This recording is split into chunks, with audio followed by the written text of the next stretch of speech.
Hi everyone, Elizabeth from A1 Dance here. I'm not an actor in front of the camera, but we've decided to put some things online just to help you keep moving.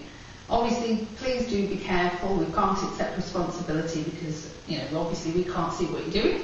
So make sure you've got plenty of space. So just test by putting your arms around you, up in the air, and checking that you're not going to hit anything.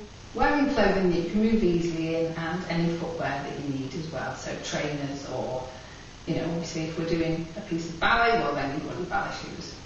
Be careful if you're on a carpet because some of the more swivelly moves in some of the dances might be a little bit more difficult.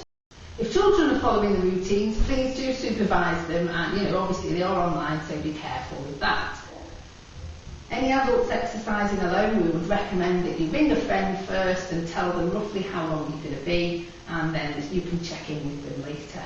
We have been very careful with what we're putting out to share, so please do read our disclaimer though before you start.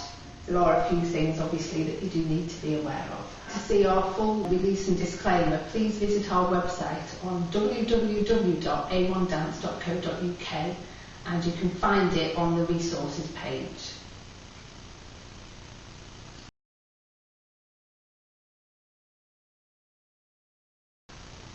Okay, so let's dance.